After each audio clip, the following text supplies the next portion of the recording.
نحمدہ ونصلی علی رسولہ الکریم، اما بعد فاعوذ باللہ من الشیطان الرجیم، بسم اللہ الرحمن الرحیم۔ قال اللہ تبارک و تعالی: یا ایھا الذین آمنوا کتب علیکم الصیام کما کتب علی الذین من قبلکم لعلکم تتقون۔ وقال النبی صلی اللہ علیہ وسلم: کانت بنو اسرائیل تسوسهم الانبیاء کلما ہلک نبی خلفہ نبی آخر الا لا نبی بعدی سیکون خلفاء فیکثرون۔ وقال النبی صلی اللہ علیہ وسلم: من لم یدع قول الزور والعمل به والجہل فلیس للہ حاجۃ ان یدع طعامہ وشرابہ۔ وقال النبی صلی اللہ علیہ وسلم: لا تزال طائفۃ من امتی قائمین علی الحق لا یضرهم من خالفهم۔ صدق اللہ مولانا العظیم وصدق رسولہ النبی الکریم۔ معزز دوستو، رمضان المبارک کی بابرکت ساعات سے ہم گزر رہے ہیں۔ یہ وہ مخصوص ایام ہیں، گنتی کے چند دن ہیں جو اللہ تبارک و تعالیٰ نے انسانی نفوس کو مہذب بنانے، تربیت یافتہ بنانے کے لیے مقرر کیے ہیں۔ دنیا کے تمام کاموں میں ہم دیکھتے ہیں کہ جو لوگ بھی جس پروفیشن کے ساتھ وابستہ ہوتے ہیں انہیں کم از کم سال میں ایک مرتبہ ریفریشر کورس کرائے جاتے ہیں، اپنے شعبے کے حوالے سے کچھ تربیتی مہارتیں، کچھ نظم و نسق اور انتظام سے متعلق امور نئے انداز و اسلوب سے ان کے دل و دماغ میں منتقل کیے جاتے ہیں۔ اللہ پاک کا مقصد انسانیت کو دنیا اور آخرت میں کامیاب بنانا ہے۔ اس اعلیٰ ترین مقصد کے حصول کے لیے دو چیزیں ضروری ہیں۔ حضرت الامام شاہ ولی اللہ دہلوی فرماتے ہیں کہ دین کے نزول کے بنیادی مقاصد میں دو باتیں بہت اہمیت رکھتی ہیں۔ ایک تہذیب نفس، انسانی نفس کا مہذب ہونا، انسانی شخصیت کا تہذیب یافتہ ہونا، مہذب بننا، اور دوسرے سیاست المدینہ، وہ جس ماحول میں رہ رہا ہے، جس قوم کا حصہ ہے، جس سوسائٹی میں رہتا ہے، اس کا سیاسی نظم و نسق صحیح ڈسپلن، انسانی خیرخواہی اور انسانی ضروریات کی تکمیل کے حوالے سے ہونا چاہیے۔ تو تہذیب نفس اور سیاست المدینہ، اپنی قومی سیاست کو درست رخ پر ڈالنا، دین کے دو بنیادی مقاصد۔ جتنی عبادات بھی اللہ تبارک و تعالیٰ نے مقرر کی ہیں، ان سے یہی دو باتیں مقصود ہیں۔ ایک تو یہ کہ انسان کا نفس مہذب ہو کر اپنے خالق و مالک اللہ رب العزت کے ساتھ سچا تعلق قائم کر لے، نفس کی بڑھی ہوئی خواہشات کنٹرول میں آ جائیں۔ نفس میں جو خواہشات ہیں، جو مفادات ہیں، جو لذات ہیں، جو اس کی ضروریات اور تقاضے ہیں، وہ ایک ڈسپلن میں آ جائیں، اور وہ حد سے بڑھی ہوئی خواہشات اور تمناؤں اور آرزوؤں سے نکل کر اللہ تبارک و تعالیٰ سے ایسا سچا تعلق قائم کر لے کہ انسانی نفس کی جو اصل ضرورت ہے وہ پوری ہو، وہ ہلکا پھلکا ہو کر، مہذب ہو کر انسانی سوسائٹی میں کردار ادا کرے، اور دوسرے یہ کہ انسان جن دیگر انسانوں کے ساتھ سوسائٹی میں رہتا ہے،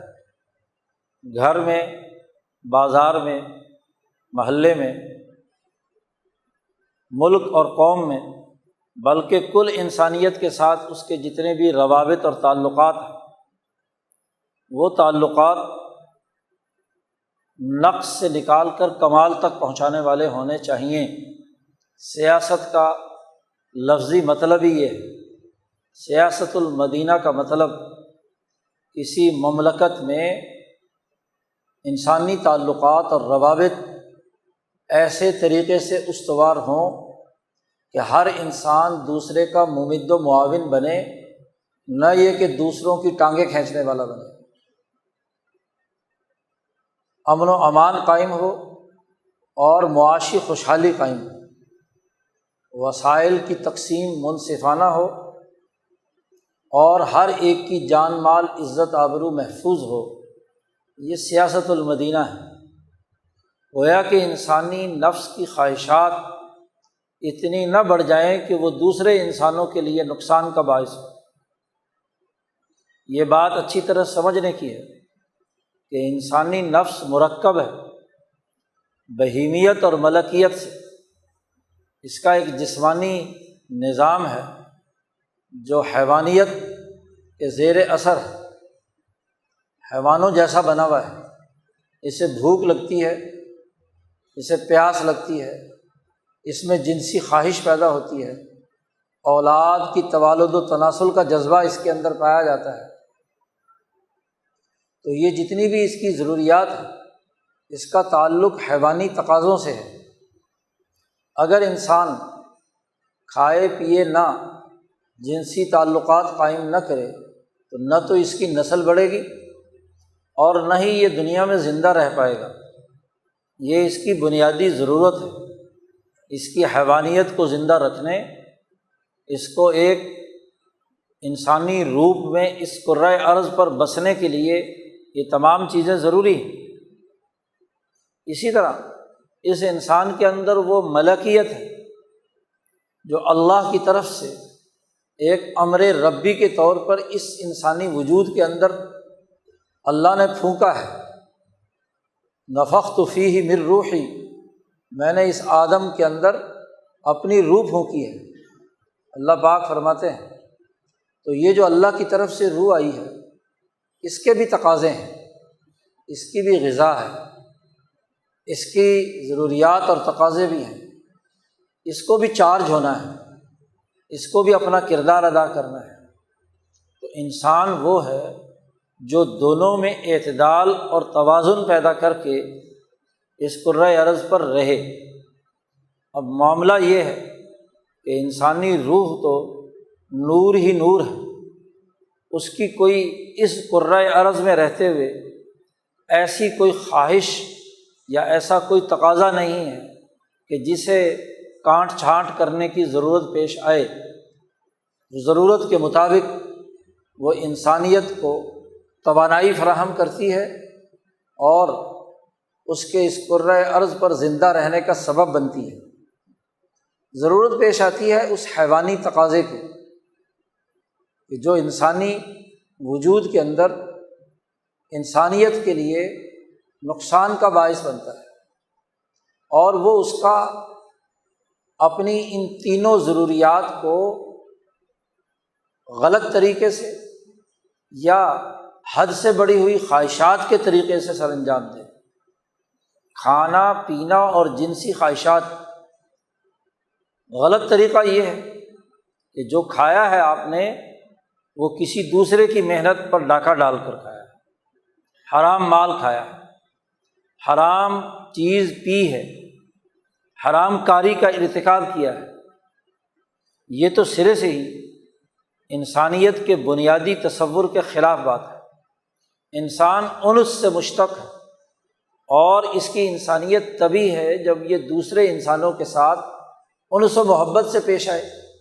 لیکن دوسروں کا مال لوٹ کر کھائے گا، دوسروں کی عزت پامال کرے گا، دوسروں کا مال چھین کر پیے گا، تو یہ اس کے لیے کیا ہے؟ زہر قاتل ہے۔ اس کی انسانیت کو مسخ کر کے حیوانیت کی سطح پر لے جاتا ہے۔ حیوانوں میں جو بد اخلاقیاں ہیں، حیوانوں کی جو خرابیاں ہیں، وہ اس کے اندر پائی جائیں گی۔ اور دوسرے یہ کہ ہے تو حلال مال، رزق حلال ہے، اپنی محنت سے کمایا ہے، مشقت کر کے کمایا ہے، کھانا بھی حلال کا ہے، پینا بھی حلال کا ہے، اور جنسی تعلق بھی حلال شادی کے ذریعے سے انسان پوری کرتا ہے۔ لیکن 11 مہینے تک کھلی چھوٹ کے بعد ضروری ہے کہ اس پر بھی حد بندی کی جائے، کیونکہ کثرت سے کھانا، کثرت سے پینا اور کثرت سے شہوات کے اندر مبتلا ہونا، یہ بھی انسانیت کے اندر بیماریاں پیدا کرتا ہے۔ تو اس پورے سال میں 1 مہینے کے روزے ہم پر فرض کیے گئے کہ اس میں ہم ان تینوں چیزوں پر کنٹرول کریں۔ کھانا بھی ایک محدود وقت میں، مقررہ وقت میں کھایا جائے اور ضرورت کے مطابق کھایا جائے، پینا بھی ایک مخصوص وقت میں اور اپنی ضرورت کے مطابق ہو، اور جنسی خواہشات کے لیے بھی وقت مقرر کر دیا۔ تو یہ تینوں اوقات، تینوں چیزوں کے لیے اوقات مقرر کر کے انسانی نفس کی جو بڑی ہوئی حرص ہے، کھانے کی، پینے کی اور شہوات کی، ان کو روکا گیا ہے۔ جب انسان ان تینوں چیزوں پر کنٹرول حاصل کرتا ہے تو اس کی 3 چیزیں طاقتور بنتی ہیں، اس کی عقل، اس کا قلب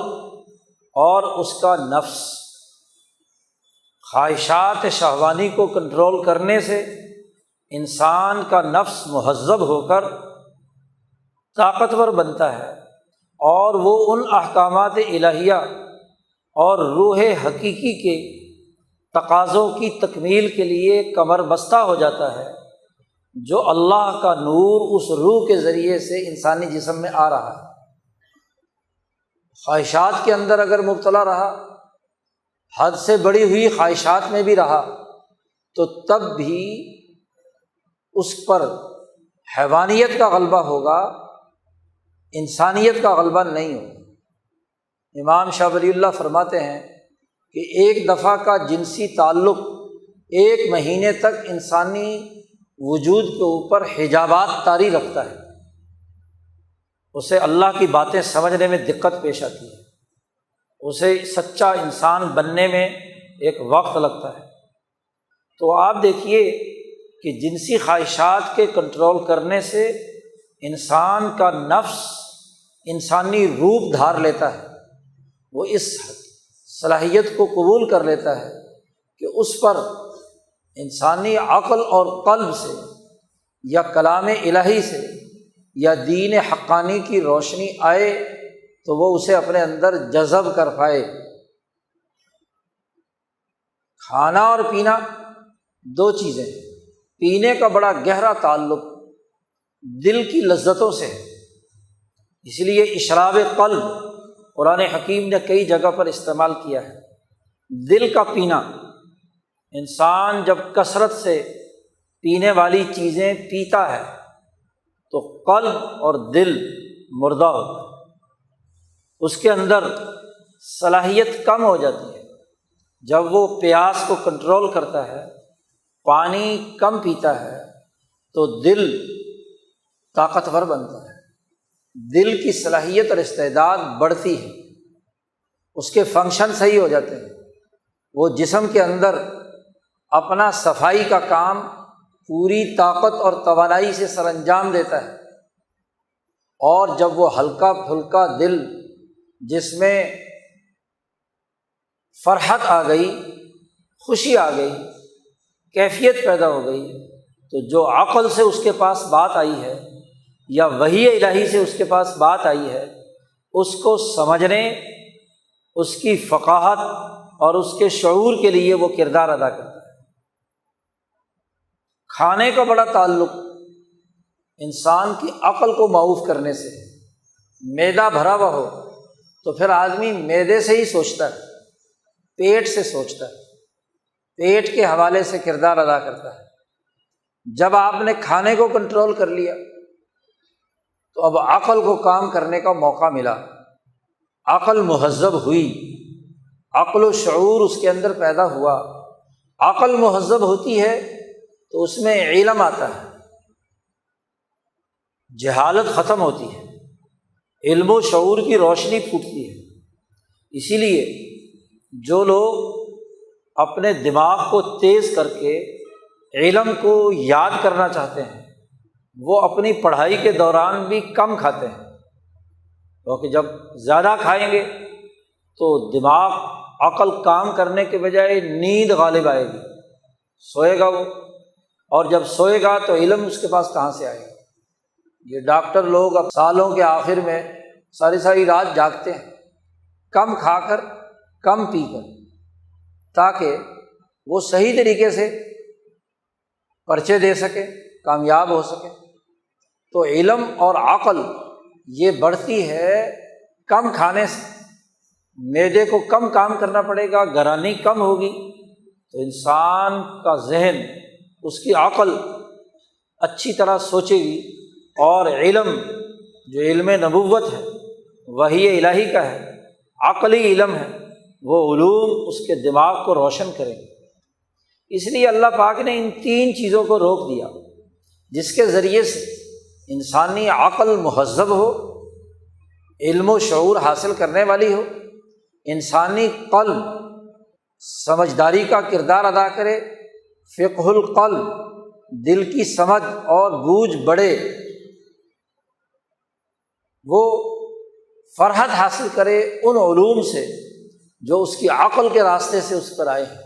جو وحی الہی کے راستے سے اس پر آئے ہیں، جو سچا علم اس کے اوپر آیا ہے تو اس سچائی کو قبول کرتا ہے۔ آپ دیکھیے کہ یہی قلب کی سچائی ایک کردار ادا کرتی ہے، اور اسی طرح انسان کا نفس جب مہذب ہوتا ہے تو اس کے اعمال بالکل درست ہو جاتے ہیں۔ عمل اس علم کے مطابق ہوتا ہے جو اس کی عقل میں آیا، اس عزم کے مطابق ہوتا ہے جو اس کے قلب میں آیا، اور اس کے مطابق اس کے اعمال و افعال اس کے اعضاء نے پورے کیے۔ نفس آپ کے تمام اعضاء کو کنٹرول کرنے کا مرکز ہے۔ نفس ہی ارادہ کرتا ہے کسی کام کا تو ہاتھ اس کے لیے اٹھتے ہیں، پاؤں اس کے لیے اٹھتے ہیں، دماغ اس کے بارے میں سوچتا ہے۔ بھوک لگی ہوئی ہو اور کھانے کا ارادہ ہو تو پاؤں جہاں کھانا ملتا ہے وہاں جا لے کر جائیں گے، ہاتھ اس کا لقمہ بنا کر منہ میں ڈالیں گے، وغیرہ وغیرہ۔ تو اعمال کو کنٹرول کرنے کا مرکز انسان کا نفس ہے۔ تو تین چیزیں روکی، ان میں اعتدال پیدا کیا تاکہ یہ تین چیزیں مہذب بنیں،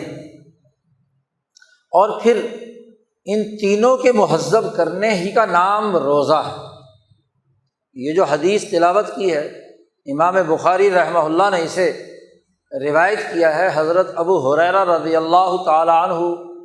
روایت کرتے ہیں کہ نبی اکرم صلی اللہ علیہ وسلم نے ارشاد فرمایا کہ جو آدمی تین باتیں نہیں چھوڑتا اور روزہ رکھتا ہے تو ایسے آدمی کہ جس روزے کے ذریعے سے وہ کھانا پینا اور شہوات کو روک رہا ہے، اللہ کو اس کی ضرورت نہیں ہے۔ من لم یدع قول الزور والعمل به والجہل، تین باتیں فرمائی کہ جو آدمی روزے کی حالت میں جھوٹی بات کہنا نہیں چھوڑتا، قول الزور، جھوٹی بات کہنا نہیں چھوڑتا، والعمل به، اور جھوٹی بات پر عمل کرنا نہیں چھوڑتا، اور والجہل، اور جاہلانہ باتیں نہیں چھوڑتا، جہالت نہیں چھوڑتا۔ تو ایسے آدمی کے بارے میں رسول اللہ صلی اللہ علیہ وسلم فرماتے ہیں کہ اللہ کو کوئی حاجت اور ضرورت نہیں ہے، فلیس للہ حاجۃ، اللہ کو اس کی کوئی حاجت نہیں ہے کہ ان یدع طعامہ و شرابہ، کہ اس آدمی نے کھانا چھوڑ دیا، پینا چھوڑ دیا، شہوات چھوڑ دی۔ اس کو خالی بھوکا پیاسا رکھنا اللہ کو مطلوب نہیں ہے کہ بس جی اس نے کھانا چھوڑ رکھا ہے، پینا چھوڑ رکھا ہے، جنسی خواہشات چھوڑ رکھی ہیں،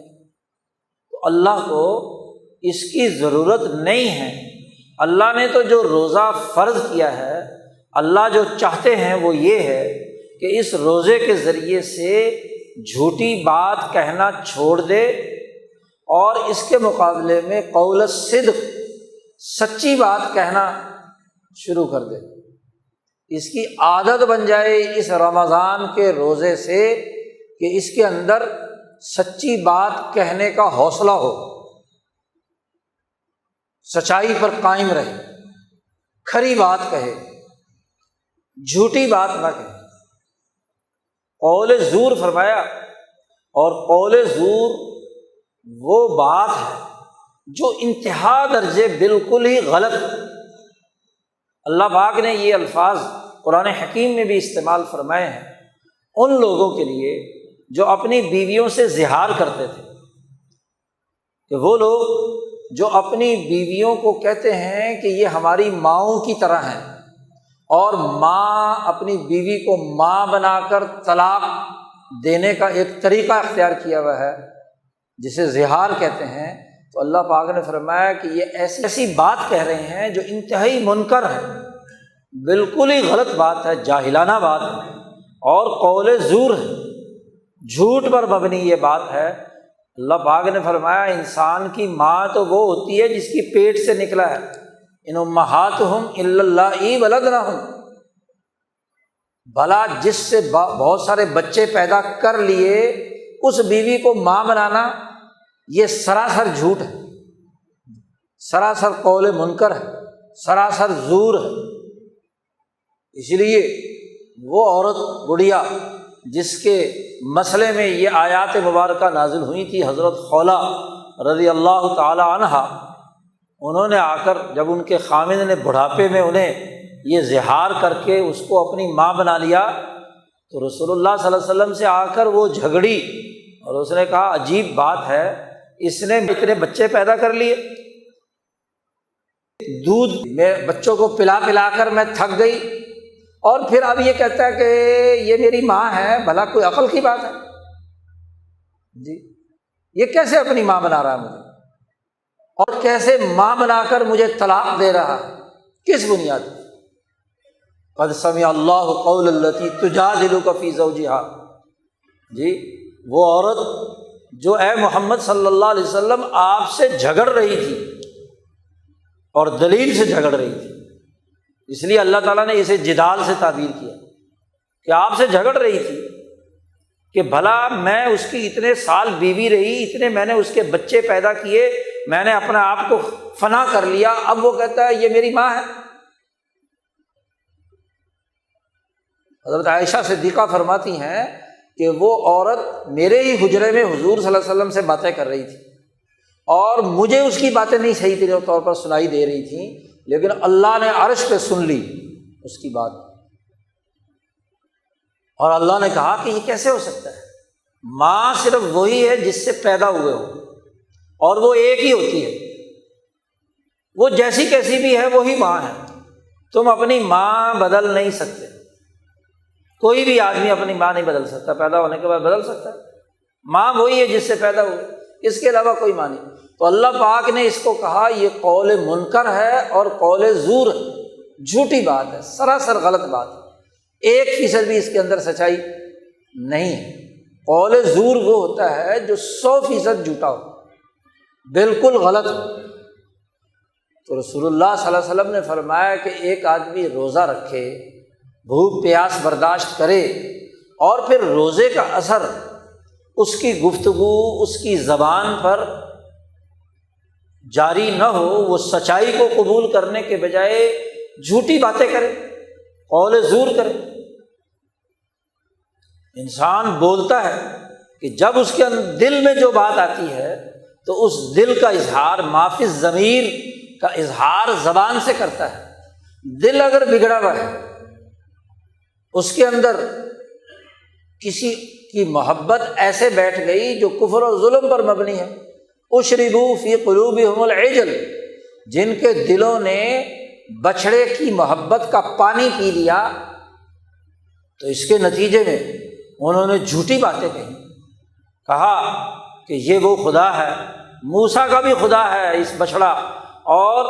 موسیٰ بھول کر کہاں ہے، پہاڑ پر چلے گئے، الہکم و الہ موسیٰ فنسیٰ، تو جھوٹی بات ہے، سرے سے غلط بات تھی۔ تو آپ دیکھیے کہ اس غلط بات کو جو دل سے، یعنی دل کے ضمیر کا جو زبان سے اظہار ہوا، وہ سرے سے غلط ہے، قول زور ہے۔ اور دل جب کسی کی محبت میں مبتلا ہوتا ہے، مال کی محبت ہے، تو مال کی بددیانتی یا لوٹ مار کے لیے جھوٹی بات کہے گا۔ کوئی عہدے کی محبت دل میں رچ بس گئی تو وہ اس عہدے اور جاہ پرستی کے لیے جھوٹ بولے گا، اقتدار نہ چلا جائے، لیڈرشپ ختم نہ ہو جائے، ہاں جی، کوئی مالی مفاد کو نقصان نہ پہنچے، تو انسان قول الزور، جھوٹی بات نکالتا ہے۔ دل کی خرابی کے اثرات جھوٹی بات پر پڑتے ہیں۔ دل صاف ستھرا ہے تو وہ سچائی کو قبول کرتا ہے اور سچائی کو ہی ظاہر کرتا ہے، اور سچی بات اللہ کو پسند ہے۔ قلب نے گویا کہ سچائی کو پیا ہے، اللہ اور اس کے رسول کے پیغام کو دل و جان سے اس نے قبول کیا ہے، تو بات بھی اس کی زبان سے سچی نکلے گی۔ دوسری بات فرمائی کہ والعمل بہ، کہ اس جھوٹ پر عمل کرنا نہیں چھوڑا اس نے۔ جھوٹی بات زبان سے کہنا بھی جرم، اور جھوٹی پراپگنڈے، جھوٹی بات اور جھوٹے پراپگنڈے کے پیچھے چل کر عمل کرنا انسانی جسم کا،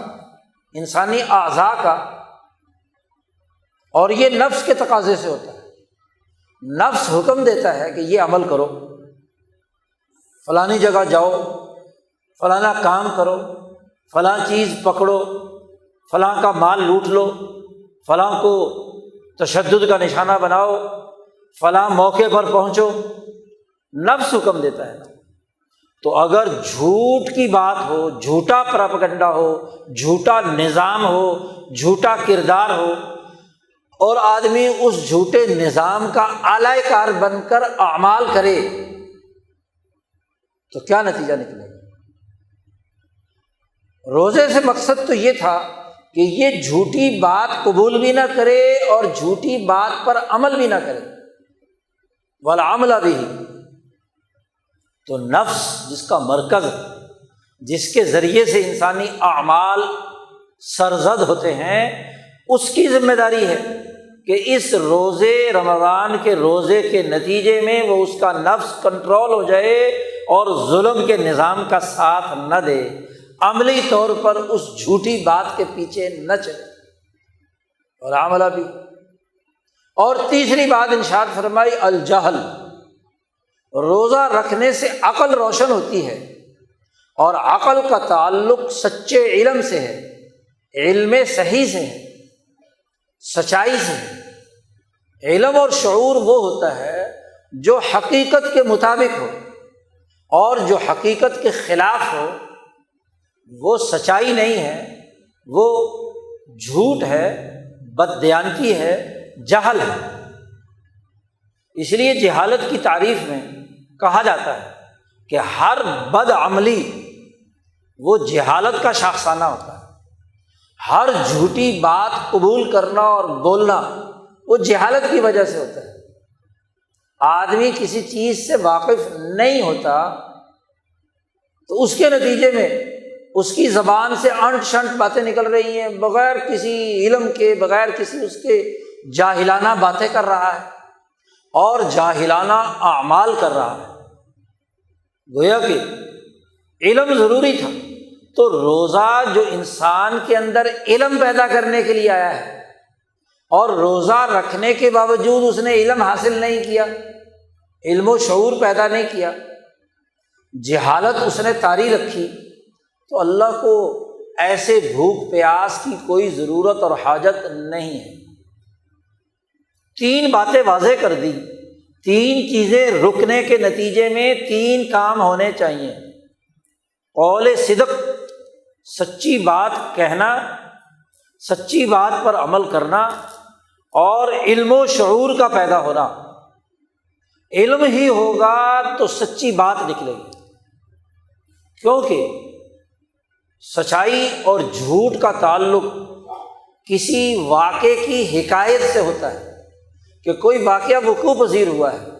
آپ جیسا واقعہ ہوا ہے، جیسے بات ہوئی ہے، اسی طرح من و عن بیان کریں، تو یہ صدق ہے، سچائی ہے۔ یہ لفظ من و عن ہے، یہ سارے اینکر پرسن بھی اور پتہ نہیں کیا کیا بڑے بڑے من و عن پڑھتے ہیں۔ من کوئی لفظ نہیں ہے اس حوالے سے، اور عن کوئی لفظ نہیں ہے اس حوالے سے، من و عن ہے مکمل طور پر اول سے آخر تک۔ جو بات درست طور پر ہے وہ یہ کہ اگر اسی طرح جیسے کہ وہ تھی، وہ واقعہ وقوع پذیر ہوا ہے، وہ بات ہوئی ہے، اس بات کو پورے طریقے سے بیان کرنا، یہ قول الصدق۔ اور اس میں ملاوٹ کر دینا خواہشات کی بنیاد پر، جہالت کی بنیاد پر، حماقت کی بنیاد پر، اس میں ایسے اضافے کر دینا یا کمی کر دینا کہ جس سے بات کا جو اصل مقصد ہے وہ کچھ سے کچھ ہو جائے، مطلب ہی بدل جائے، تو اسے کذب کہتے ہیں، جھوٹ کہتے ہیں، زور کہتے ہیں۔ اور پورے طریقے سے پلاننگ کے ساتھ جھوٹ بولا جائے تو یہ قول زور ہے۔ ایک تو یہ کہ اتفاق سے جھوٹ نکل گیا، کچھ واقعات کی کچھ کڑیاں صحیح تھی، کچھ ملاوٹ، لیکن 100% آپ نے جو کہانی بیان کی ہے اس کا حقیقت سے کوئی تعلق نہیں ہے، یہ قول زور ہے۔ 1% بھی اس میں سچائی نہیں ہے، 100% جھوٹ ہی جھوٹ ہے۔ جو کچھ واقعہ یا بیانیہ یا جو گفتگو کی گئی ہے وہ ساری کی ساری A to Z بالکل کیا ہے؟ خلاف حقیقت ہے، یہ قول زور۔ تو ایسی جھوٹی بات اگر اس کے اندر موجود ہے تو گویا کہ روزے نے اس کے اندر قول صدق پیدا نہیں کیا۔ روزہ تو اس لیے فرض کیا تھا کہ یہ اپنی خواہشات کو کنٹرول کر کے، اپنے کھانے پینے کو کنٹرول کر کے اپنے اندر سچائی کی عادت پیدا کرے، سچی بات کہا کرے، سچی بات بولا کرے، سچا بیانیہ قبول کیا کرے، سچائی واقعات کی سچائی تک پہنچنے کی جدوجہد اور کوشش کرے۔ روزہ تو اس لیے فرض کیا گیا تھا اس کو مہذب بنانے کے لیے کہ یہ جھوٹی بات پر عمل نہ کرے۔ خود تو اس نے جھوٹی بات نہیں کہی، خود تو بہت نیک آدمی ہے، سچی بات کہتا ہے۔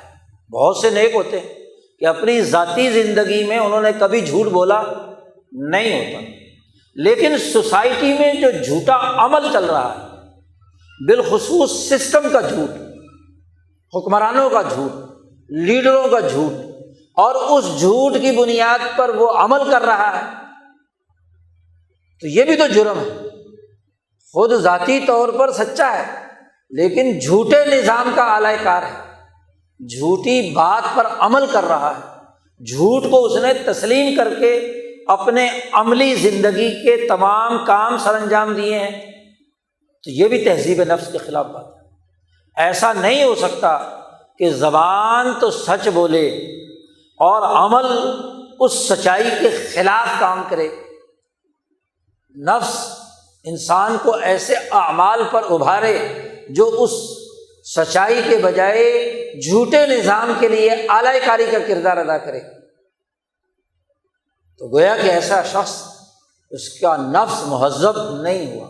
اس میں تہذیب پیدا نہیں ہوئی۔ اور جب تہذیب پیدا نہیں ہوئی تو روزے کا پورا اثر نہیں آیا اس میں۔ اور تیسری اہم ترین بات کہ روزے کے نتیجے میں اس کے نفس کو مہذب کرنے کا مطلب یہ تھا کہ یہ جہالت چھوڑ کر علم و شعور اور عقل کی بات اپنے اندر پیدا کرے۔ لیکن اگر کھانے پینے کی تمام چیزیں چھوڑنے کے باوجود اس کی جہالت دور نہیں ہوئی، یا جہالت دور تو ہو گئی لیکن پھر بھی اس جہالت کے پیچھے ہی چل رہا ہے، وہ عقل اور شعور اور علم کی بات کو قبول کرنے کے لیے تیار نہیں ہے، تو اللہ کو ایسے کھانے پینے کی حاجت نہیں ہے۔ لیس للہ حاجۃ ان یدع طعامہ وشرابہ، کہ وہ کھانا پینا چھوڑ دے۔ اب آپ دیکھیے کہ دین کا ایک مقصد انسانی نفس کو مہذب بنانا ہے، تہذیب نفس، کہ جو مسلمان کلمہ گو ہے وہ اس مہینے میں، رمضان المبارک کے مہینے میں روزے رکھے، اور اس روزے رکھنے کے نتیجے میں اس کے نفس کے اندر ان تین دائروں میں تہذیب پیدا ہو، وہ ایک مہذب انسان ہو جو سچ بولے، سچائی پر عمل کرے، جہالت کے بجائے علم و شعور کی بنیاد پر اس کے تمام امور سر انجام پائیں۔ دین کا ایک مقصد یہ ہے۔ اور دین کا دوسرا مقصد یہ ہے کہ سیاست المدینہ، جس سوسائٹی میں، جس ماحول میں، جس مملکت میں، جس قوم میں وہ رہتا ہے، اس کی سیاست بھی مہذب ہو۔ سیاست نام ہے ملک اور قوم کو مہذب بنانے کا۔ ملک اور قوم مہذب ہوتی ہے انہی تین باتوں سے: سچی بات سے، صحیح علم سے، اور سچی بات اور صحیح علم پر عمل کرنے سے۔ قومیں ترقی کرتی ہیں، مملکت آگے بڑھتی ہے، ریاست کا نظم و نسق درست ہوتا ہے انہی تین امور سے۔ جو ریاست بحیثیت مجموعی جھوٹ بولتی ہو، قول زور اختیار کیے ہوئے ہو، قول صدق کے بجائے،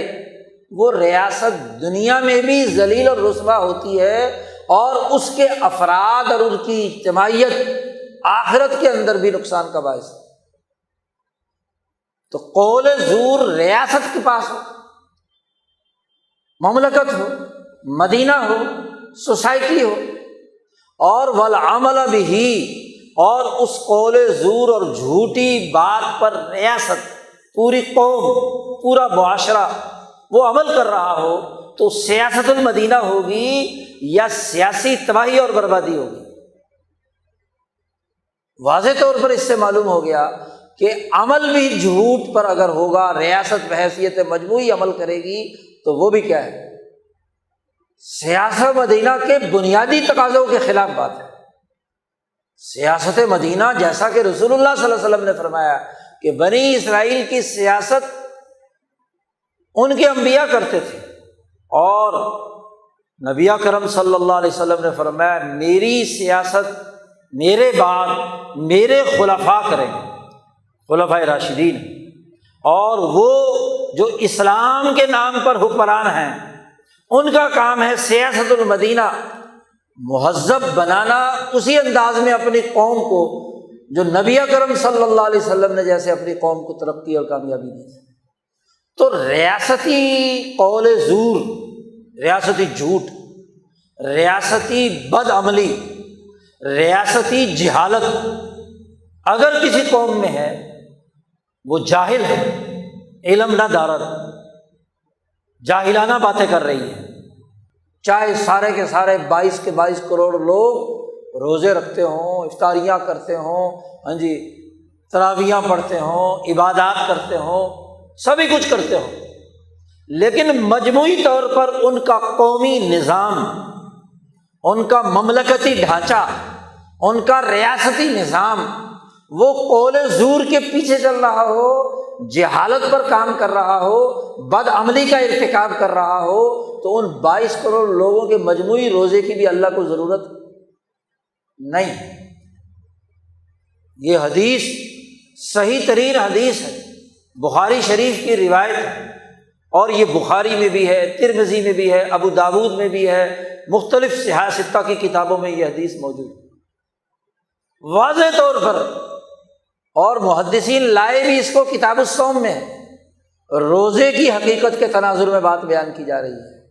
کہ یہ کوئی قوم نہیں چھوڑتی تو قوم مہذب نہیں ہو سکتی، فرد نہیں چھوڑتا تو فرد مہذب نہیں ہو سکتا، کوئی جماعت اور انجمن اور تنظیم نہیں چھوڑتی تو وہ ترقی نہیں کر سکتی، وہ تہذیب یافتہ نہیں ہوگی، وہ منظم نہیں ہوگی، کوئی گھر نہیں چھوڑتا تو وہ گھر ٹھیک نہیں ہوگا، کوئی شہر نہیں چھوڑتا وہ شہر ٹھیک نہیں ہوگا۔ اب آپ دیکھیے کہ نبی اکرم صلی اللہ علیہ وسلم نے بڑی واضح اور دو ٹوک بات بیان فرما دی رمضان کے روزے کی اہمیت کے حوالے سے۔ اب اس کا طریقہ ایک تو یہ ہے کہ چونکہ ہم قول زور نہیں چھوڑتے، بد عملی نہیں چھوڑتے، جہالت نہیں چھوڑنا چاہتے، تو اس لیے روزہ رکھنا ہی چھوڑ دو کیونکہ اللہ کا تو حاجت ہے نہیں، ایک یہ مطلب بھی نکل سکتا ہے۔ یہ مطلب نہیں ہے کہ چونکہ ہم یہ نہیں چھوڑتے تو آئین ہی بدل دو، دستور ہی بدل دو، جی اگر ہم اس کی پابندی نہیں کر سکتے تو اسی میں چور راستے نکال کر اسی کو ختم کر دو، ایک یہ مطلب ہے۔ اور ایک یہ مطلب ہے اس حدیث کا کہ روزے تو رکھو اور ان روزوں کے ذریعے سے اپنے آپ کو مہذب بناؤ، یہ مقصد ہے رسول اللہ صلی اللہ علیہ وسلم کا، اور یہ تین چیزیں چھوڑ دو۔ آج کل ہوتا یہ ہے کہ عام طور پر خطباء یہ حدیث ضرور پڑھتے ہیں مسجدوں میں، جمعوں کے خطبوں میں، تقریروں میں، اور رمضان المبارک پر جو سیمینار ہوتے ہیں، بلکہ چینلوں پر بھی یہ حدیث پڑھ کر بیان کی جاتی ہے، لیکن سارا زور فرد پر ہوتا ہے کہ فرد جو ہے وہ جھوٹ بولنا چھوڑ دے، فرد جو ہے وہ جھوٹا عمل چھوڑ دے، فرد جو ہے وہ اپنی جہالت چھوڑ دے۔ آپ بتائیے کہ کسی مملکت اور ریاست میں قول زور باقاعدہ پروموٹ کیا جا رہا ہو، کسی اجتماعیت میں جھوٹی بات کا نظام عملی طور پر قائم ہو، بڑی بنیادی سی بات ہے کہ دین کا جیسے براہ راست مخاطب فرد ہے تہذیب نفس کے حوالے سے، اور یہ تہذیب نفس اس وقت تک مکمل نہیں ہوتی جب تک کہ سیاست مدینہ مہذب نہ ہو، مملکت مہذب نہ ہو۔ نبی اکرم صلی اللہ علیہ وسلم نے اس جھوٹے ماحول میں، جھوٹے عمل میں، جہالت کے دور میں، جاہلیت اولیٰ کے اس زمانے میں صحابہ کی جماعت اولو العزم لوگوں کی صرف تیار کی 313 جو سچائی پر عمل کرنے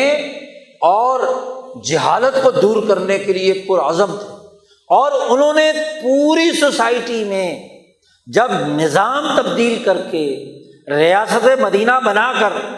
سچائی کا نظام بنایا، سچائی کی عدالت بنائی، سچائی کی سیاست بتائی، علم پر مبنی تمام ادارے تشکیل دیے، تو تب لوگ جو ہے فی دین اللہ افواجا، اللہ کے دین میں داخل ہو کر ان تمام چیزوں کو انہوں نے قبول کر لیا۔ تو بڑی بنیادی سی بات یہ ہے کہ جماعت تو ضرور بنائی جاتی ہے قربانی دینے والی، لیکن عوامی طور پر لوگوں کو سچا بنانے کے لیے نظام کو سچا بنانا ضروری ہے، ریاست کو سچا بنانا ضروری ہے، قومی اجتماعیت کو سچائی پر قائم کرنا ضروری ہے۔ لیکن آج ہمارا حال کیا ہے کہ پچھلے 75 سالوں سے پوری ریاست، پوری قوم اجتماعی طور پر قول زور کے گرداب میں مبتلا ہے، قول زور پر عمل کرنے کے سمندر میں غوطہ زن ہے، اور جہالت میں ڈبکیاں لگا رہی ہے۔ خفیہ ایک ہے کہ جی یہ دستاویز خفیہ ہے، یہ اتنے سال بعد ذرا ذرا ظاہر کی جا سکتی ہے، اور پھر جب ظاہر بھی کی جاتی ہے اس میں بھی آدھا سچ اور آدھا جھوٹ، جو 30 سال کے بعد ریکارڈ اوپن بھی کیا گیا ہے اس میں بھی پورا ریکارڈ نہیں، باقاعدہ کٹ لگا کر چیزوں کو ڈیلیٹ کر کے باقی ریکارڈ جو ہے وہ اوپن کیا جاتا ہے۔ یہ سیکرٹ ایکٹ کے نام سے جھوٹ کا فروغ کہ جی یہ ڈاکومنٹ تو سیکرٹ ہے، اس کو آپ اوپن نہیں کر سکتے، عوام کے لیے، عوام کی ریاست، عوام کے لیے، عوام کے فائدے کے لیے جمہوریت کا نظام ہو اور عوام سے چھپا لو کہ یہ سیکرٹ ایکٹ کے تحت آتی چیز، کیا مطلب؟ جاہل رکھو، ان کو پتہ نہ چلنے دو۔ یہی وجہ ہے کہ آج بھی 1947 اور اس پورے عشرے کے جو اصل ڈاکومنٹ ہیں وہ اوپن نہیں کیے گئے، سیکرٹ ایکٹ کے تحت چھپا رکھے ہیں۔ اور نبی اکرم صلی اللہ علیہ وسلم نے فرمایا کہ جو علم جس کی انسانیت کو ضرورت ہو عقل و شعور کے لیے، اس علم کو اگر چھپایا جائے، من کتم علما، جس نے ایسا علم چھپایا تو اللہ میاں اس کے منہ میں لگام ڈالے گا، جہنم کی آگ کی لگام پہنائی جائے گی۔ تو جہالت کو پروموٹ کیا گیا، کہا گیا کہ آپ علم و تحقیق کے میدان میں اس دائرے کو نہیں چھو سکتے، اس پیریڈ کو نہیں لا سکتے، اس شخصیت کو علم کے دائرے پہ نہیں لا سکتے۔ یہاں جو ہم نے جھوٹ قول زور پراپگیٹ کیا ہے اسی کو علم سمجھ کر کام کرتے رہو، اس سے بڑی بدجانتی کیا ہوگی؟ یہ حدیث صرف افراد پر فٹ کرنا اور ان کو ملامت کرنا کہ انہوں نے جھوٹ نہیں چھوڑا، انہوں نے عمل نہیں چھوڑا، انہوں نے جہالت کے سمندر میں غوطہ زن، جنہوں نے ان کو جھوٹ بولنے پر مجبور کیا، قول زور کا پروپیگنڈا کیا، اس کے مطابق عمل کرنے پر مجبور کیا، جنہوں نے جہالت کے فروغ کے لیے کردار ادا کیا، اس پر کوئی گفتگو نہیں ہے۔ حالانکہ دین کا مقصد اس مملکت کے ریاستی نظم و نسق کے نظام کو درست کرنے سے متعلق، اس کو مہذب بنانے سے متعلق۔ یہ کیسے ہے کہ فرد تو مہذب ہو اور ریاست جھوٹی ہو؟ فرد تو سچ بولے اور ریاست جھوٹ بولتی رہے، جہالت فروغ دیتی رہے۔ اور پھر اس جہالت کا شاخسانہ دیکھیے کہ ایک ڈاکومنٹ ہے، وہ عوام کو تو نہیں دکھایا جا سکتا، سیکرٹ ہے جی، لیکن اس کی ایک تشریح ایک کر رہا ہے، دوسرا تشریح دوسری کر رہا ہے، چینل آپس میں لڑ رہے ہیں کہ اس ڈاکومنٹ کا وزیر اعظم نے جو مطلب بیان کیا ہے وہ یہ ہے، اور فلاں ادارے کے ترجمان نے جو بات بیان کی اس کا مطلب یہ ہے۔ اگر سچ کھل کر سامنے آ جائے تو یہ بہت سارے مطالب نکالے جا سکتے ہیں، یہ چینلوں کی دھما چوکڑی مچ سکتی ہے، یہ جھوٹ کے فروغ دینے کے لیے کردار ادا کیا جا سکتا ہے۔ اسی لیے اللہ تبارک و تعالیٰ نے کہا سچ بولو، حقائق واضح کرو، درست بات بیان کرو۔ یہ کوئی بات نہیں ہے کہ جی کچھ سیاسی تقاضے ہوتے ہیں کہ ان چیزوں کو چھپا لیا جائے۔ کیوں چھپا لیا جائے؟ کیا مقاصد ہے؟ وہ تو وہ اجتماعی راز ہوتا ہے کوئی، جس کے لیے کوئی ضرورت ایک وقت تک صرف ہوتی ہے، ایکشن لینے تک، کام کرنے تک اس راز کا تعلق ہوتا ہے، اس کی اساس پر، اور وہ بھی اس لیے کہ انسانی خیرخواہی، انسانی فلاح و بہبود کے بعض مقاصد کو سامنے رکھنے کے لیے۔ یہ نہیں ہے کہ بنیادی سرے سے جھوٹ ہو، جہالت ہو، بددیانتی ہو، لوگوں کے حق کو غصب کرنا ہو۔ ان کے لیے کیا ہے؟ ایک نیا جال ان کے لیے لا کر ان کو پھنسانا ہو۔ تو جھوٹ بولنے کا چلن، جھوٹی سیاست کا کام اسلام کے نام پر ملک لیا، اور وہی سرمایہ داری نظام مسلط، سرمایہ داری نظام مسلط ہے، اور پھر دو چہرے بنا دیے گئے۔ ایک چہرہ وہ جو پچھلے 100 سال سے اسلام کے نام پر اس خطے میں جھوٹ کو فروغ دینے کے لیے کردار ادا کر رہا ہے، اور ایک نیا چہرہ بنایا ہے سرمایہ داری نظام کو جدید خطوط پر منظم کرنے کے لیے۔ اور وہاں امریکہ مخالف جذبات ابھار کر امریکہ کے اس گروپ کے سرمایہ داری نظام کو جدید خطوط پر استوار کرنے کا ڈرامہ رچایا جا رہا ہے، جس کے پیچھے لوگ لاکھوں اور کروڑوں کے مجمع جمع ہو رہے ہیں۔ اصل بات یہ ہے، قول صدق یہ ہے کہ پاکستان میں سرمایہ داری نظام ہے، اور اس وقت دنیا بھر میں سرمایہ داری نظام کو چیلنجز درپیش ہیں۔ امریکہ کا ڈکلائن ہو رہا ہے، اب اس سے بچنے کے لیے خود سرمایہ داروں میں جو دو بڑے گروپ وجود میں آ گئے، ایک پرانے حربوں اور طریقوں کے تحت سرمایہ داری کو مزید مسلط رکھنا چاہتا ہے، اور ایک جدید ڈیجیٹل دور کے تقاضوں کے مطابق اسی قول زور کو، اسی سرمایہ داری نظام کو نئی شیپ کے ساتھ، نئے خوبصورت اور خوشنما عنوان کے ساتھ مسلط رکھنا چاہتا ہے، اور اس نئے سرمایہ داری نظام میں کچھ چین کی مدد بھی لینا چاہتا ہے، کچھ روس کی مدد بھی لینا چاہتا ہے، کوئی اور ملغوبہ بنانا چاہتا ہے، لیکن بنیادی سسٹم کو تبدیل کرنے کے لیے تیار نہیں ہے۔ جو تضادات اسی سرمایہ داری نظام کے خود امریکہ میں موجود ہیں دو گروپوں میں، وہی دو گروپوں کی لڑائی اگر پاکستان میں آ جائے، اور ایک اسلام کے نام پر اور دوسرا امریکہ مخالفت کے نام پر اس سرمایہ داری جنگ کو یہاں تیز کر کے اپنے اپنے مقاصد حاصل کرنے کے لیے ہمیں استعمال کریں، تو پھر جہالت کے اس سمندر میں ڈوبنا ہے، یا دین کی عقل و شعور کے مطابق یہ سمجھنا ہے کہ اصل میں تو انہ لحب الخیر لشدید، یہ جو گھوڑے دوڑ رہے ہیں، یہ جو اجتماعات ہو رہے ہیں، یہ جو تانے بانے بنے جا رہے ہیں، یہ فیصلے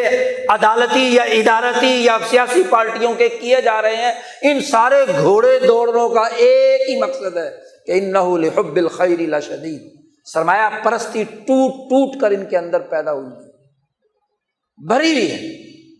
تو جب تک اس سرمایہ داری کا مردہ کتا اٹھا کر باہر نہیں پھینکا جاتا، اس وقت تک اسی سسٹم میں رہتے ہوئے امریکہ کو گالی دے لو، یا روس کے ساتھ یارانے لگا لو، یا اس کے نام پر اپنے آپ کو محتاج اور بے گھر بنا لو، کچھ بھی کہہ لو، مقصد دونوں کا اس سرمایہ داری نظام کے لیے کردار ادا کرنا ہے، اس قول زور کے لیے، اس کے عمل کے لیے، اس کی جہالت کو فروغ دینے کے لیے۔ جذباتی نوجوان اشتعال میں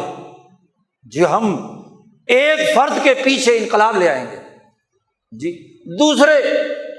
لڑنے مرنے کے لیے تیار تھے ابھی 4 دن پہلے کہ اگر ہمیں کامیاب نہیں ہونے دیا گیا تو ہم آگ لگا دیں گے، ہم یہ کر دیں گے، ہم ڈنڈا بردار مذہبی فورس لے آئیں گے، فلاں لے آئیں گے، فلاں۔ کیا مطلب ہے؟ ملک کو خانہ جنگی میں دھکیلنا، قول زور کے لیے دونوں پارٹیوں کا یکساں کردار ادا کرنا۔ یہ سمجھنے کی ضرورت ہے کہ ہم اس جہالت کے سمندر میں گرنے کے بجائے اس سرمایہ داری نظام کی اصل حقیقت، اس کی لوٹ کھسوٹ، اس کا مار دھاڑ کا انداز اور اسلوب وہ سمجھ میں آ جائے۔ اب اگر ایک فرقے کے نزدیک عدالت نے 100% غلط کام کیا ہے تو کیا اس سسٹم سے کوئی بغاوت کا اعلان ہوا؟ اور اگر دوسرے فریق کے نزدیک دوسرے فرد نے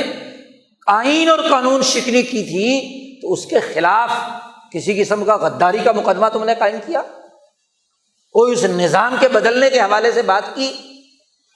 اور ہو بھی اس طریقے سے کہ جناب ہارس ٹریڈنگ، ہر طرح کی لوگوں کو جمع کر کے ادھر ادھر کا بیان متی کا کنبہ جوڑ کر اس سسٹم کے دفاع کے لیے میدان میں کھڑے۔ روزہ یہ شعور پیدا کرتا ہے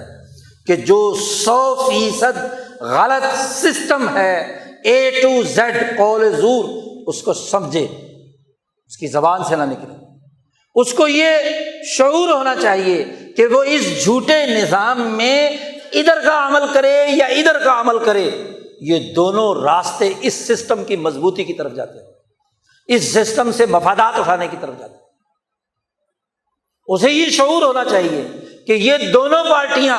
جہالت کی وہ سیاہ رات تم پر مسلط رکھنا چاہتی ہے، جس کے ذریعے سے قوم کا اصل اور حقیقی کردار قول صدق پر مبنی، سچائی پر مبنی، عدل پر مبنی، انسانیت کی ترقی پر مبنی، علم پر مبنی ہو، وہ نہ ہو، اور خوشنما ناموں کے ذریعے سے جہالت کو پروموٹ کیا جائے، جھوٹ کو آگے بڑھایا جائے، جھوٹ کے نظام کو قبول کیا جائے اور اس کی قبولیت کے لیے کردار ادا کیا جائے۔ آئین جسے خود ہی بنایا اور خود ہی توڑا جا رہا ہے۔ سرمایہ داری نظام کا ایک مطلب ہو تو آئین مڑ کر ادھر چلا جاتا ہے، اور جب اسی سرمایہ داری نظام کا دوسرا مطلب ہو تو وہ آئین مڑ کر دوسری طرف چلا جاتا ہے۔ تو اصل تو نظام ہوا، اصل نظام ہوا۔ پارلیمنٹ اگر سرمایہ داری کے ایک ماڈل کو فروغ دے تو پارلیمنٹ میں اکثریت ان کی ہو جائے گی، اور اگر دوسرا ماڈل نافذ کرنے کی ضرورت پیش آئے، رجیم چینج کرنے کی ضرورت پیش آئے، تو یہی پارلیمنٹ گھوم کر دوسری طرف چلی جائے۔ اگر ایک طرح کی سیاست سے سرمایہ کا ایک مقصد پورا ہو سرمایہ دار کا، تو اس طرح کی سیاست رواج پذیر ہو جائے گی، اور اگر وہ سرمایہ داری نظام کا مقصد کسی دوسری پارٹی سیاست کے ذریعے سے، تو ویسے ہو جائے گی۔ یہی حال اداروں کا ہے، یہی حال قوم کے اجتماعی نظام کا ہے۔ تو آج تو پاکستانی قوم کو توبہ کرنے کی ضرورت ہے۔ اگر وہ صدق دل سے روزہ رکھنا چاہتے ہیں، مہذب بننا چاہتے ہیں، ریاست اور سیاست کو درست کرنا چاہتے ہیں، کہ وہ اپنی جہالت دور کریں، وہ سچی بات، کھری بات کہنا سیکھیں، اس کی جرأت پیدا کریں، اور سچی بات پر عمل کرنے کے لیے منظم ہو جائیں، جدوجہد اور کوشش کریں، نہ کہ انتشار ان کے اندر پیدا ہو، نہ کہ یہ دوسروں کے اعلی کار ہوں، کبھی تبدیلی کے نعرے کے پیچھے، کبھی اسلام کے نعرے کے پیچھے، کبھی پارٹیوں کے نعروں کے پیچھے گھومتے پھرے۔ نہیں، اپنا عمل درست کریں، اپنا قول درست کریں، اور اپنی جہالت دور کر کے عقل و شعور استعمال کریں۔ رمضان المبارک کا بنیادی پیغام ہی یہ ہے کہ ہم اس کے ذریعے سے اپنی جہالت دور کریں، سچائی کو قبول کریں، سچی بات کہنے کی جرأت پیدا کریں، اور سچی بات پر عمل کرنے کے لیے سراپائے تنظیم بن جائیں، منظم ہو، اجتماعی طاقت پیدا کریں۔ تبھی دنیا کی کامیابی بھی ہے اور آخرت کی کامیابی بھی، اور رمضان المبارک کے برکات سمیٹنے کا عمل بھی تبھی ہے۔ برکت کہتے ہیں کہ ایک درجے میں ایک عمل ہو اور وہ صحیح عمل ہو تو پھر اللہ اس میں مزید اضافہ کرتا ہے، اس کی حیت میں، اس کی مقدار میں، اس کی جدوجہد میں اضافہ ہو جاتا ہے۔ برکت اضافے کا نام ہے۔ اور اگر بنیادی عمل ہی غلط ہو، قول زور پر مبنی ہو، جھوٹ پر مبنی ہو، تو اس میں برکت کیا خاک ہوگی؟ اس میں برکت اگر تنزیہ طور پر بولی جائے تو ہو جائے گی کہ یعنی جھوٹ میں مزید اضافہ ہو جائے، جی اس میں جہالت میں مزید اضافہ ہو جائے۔ آج یہ جہالت کی زنجیریں توڑنے، سچائی کے عمل کو قبول کرنے اور جھوٹ کے اس یلغار سے نکلنے، اس کے پروپیگنڈے سے نکلنے کا وقت ہے۔ رمضان کا روزہ جو ہم صبح سے شام تک بھوک پیاس برداشت کرتے ہیں، اس سے یہ اثر ہمارے اندر پیدا ہو تو یقیناً دنیا کی کامیابی بھی ہے اور آخرت کی کامیابی بھی۔ اللہ تعالیٰ ہمیں عمل کی توفیق عطا فرمائے۔ وآخر دعوانا الحمد للہ رب العالمین۔